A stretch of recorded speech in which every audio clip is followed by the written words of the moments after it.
audio recorder lang ako ulit. Nagkaroon na tayo ng problema sa mic, so I'm just gonna do it on audio. After having all the materials, proceed na tayo sa pag-trace ng crop top, patella, or t-shirt. First, trace the body part of the top and use ruler, pencil, and seam cutter to trace the neck and the underarm of the top. Next naman ay nag-add na ako ng seam allowance, which is 1.5 inch lang ang sinukat ko dito, kaya fit yung result ng crop top na ginawa ko. Kaya if you have the same body type as mine, adjust it to 2.5 inch. So medium ako, or pwede naging large na kasi quarantine, maba ako, ang dami kinain for the after 4 months of quarantine. Ayun guys. Matapos nyan, ready to cut na tayo pag naka-trace na kayo ng top. Na-trace nyo yung crop top dun sa ika-cut nyo. Gagawin nyo ng panibagong damit. So, some professional sewers or professional naman na nahe ay gumagamit ng cloth cutter talaga. Pero ako, ordinary lang kasi mahal yung cut.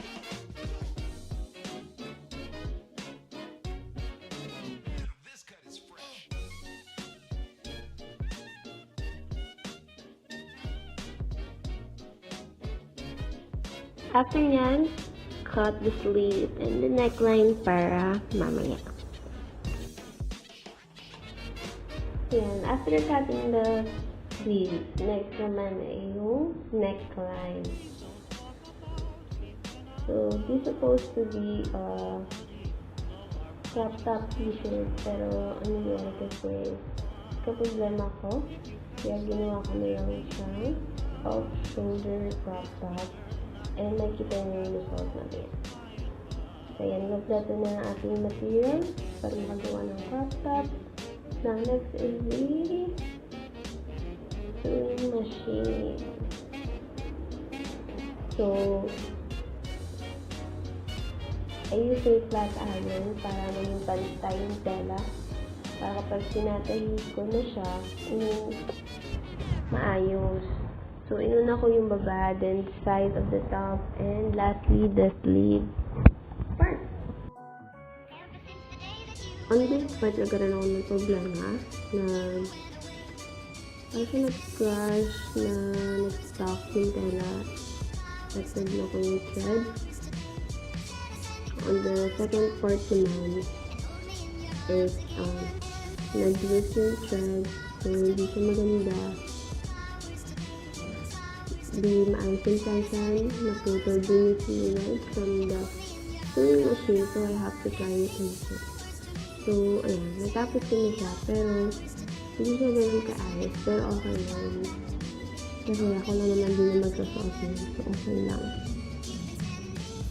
So, ayan.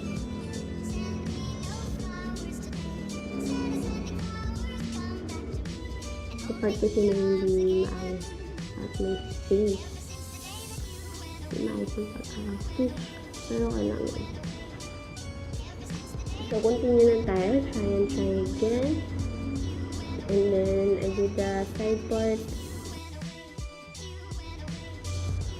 So, yan. Maayos na yung flow ng pagtatahi ko.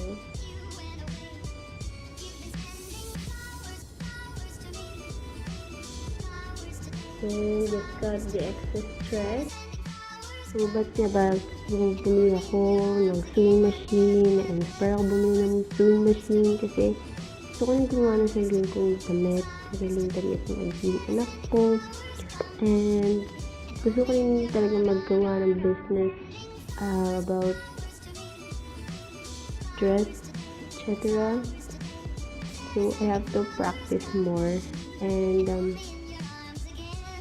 kapag gusto ko ng so, that's the story kung bakit pumili ako ng sewing machine. So, in this part, nagkaroon ako ng problema kasi mali yung pagkakatahi ko. Baligtad siya. Kaya, I have to redo it again and cut it by by using Hi guys, this is the finished product. So, ginawa ko na lang siyang off-shoulder. problema ko dito sa lower part or sa waist part. Hindi siya nagkasya. Tapos yung color kanina sa t-shirt, ginawa ko na lang, nilagay ko na siya dito para magkaroon siya ng stretchable na waist para kumasya sa akin in case na tumaba ako. So, yan. That's the finished product. So natin siya. 3, 2, 1. Finished product.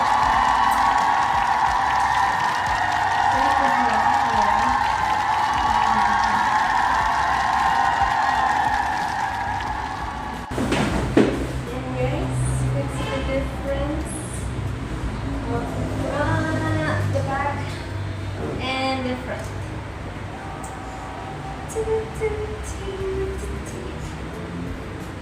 Yay! Dapat so strap yun ang bra. Hindi kasi bagay sa akin yung total na sleeveless. Kasi masyadong malapad yung aking yan. Siguro okay lang, pero kailangan siguro may pintas. So, yun guys. Yun na po yung finished product. Success. Medyo, ano lang siya, pag sinusunod mo medyo masikip. Tapos, ayan, sa gilid.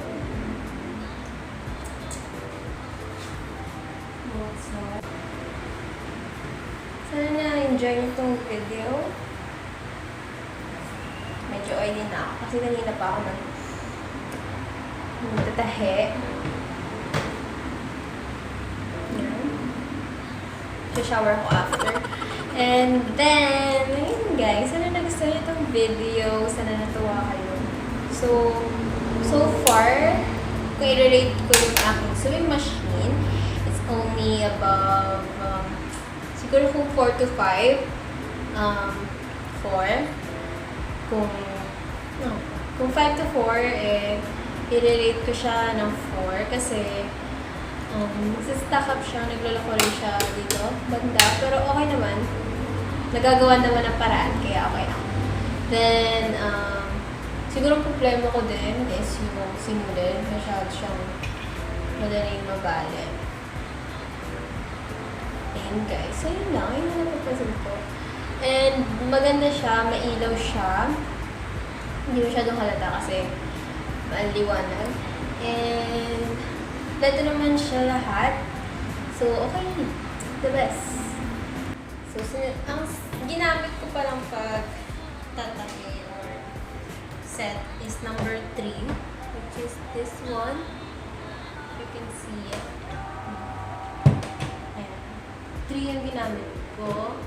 3 ang ginamit ko. Ayan, sinet ko siyang 3. Then, dito naman, yan, 7. Si mama nag-ayos niya. Hindi ko na ginagawa. So, yun guys. Dapat hindi ko siya tatapusin kasi kapagod na ako. Pero sabi ko, patapos na rin naman. So, naisip ko kasi patapos na rin naman. Ito lang talaga yung kailangan kong gawin. Kaya tinapos ko na siya. Kaysa pagbukas ko, ito lang naman dito. Ito, diba? So yun guys, I hope you like this video. Give it a thumbs up and subscribe to my channel. And don't forget to click that notification bell para update ka sa mga bago kong videos. So, bye!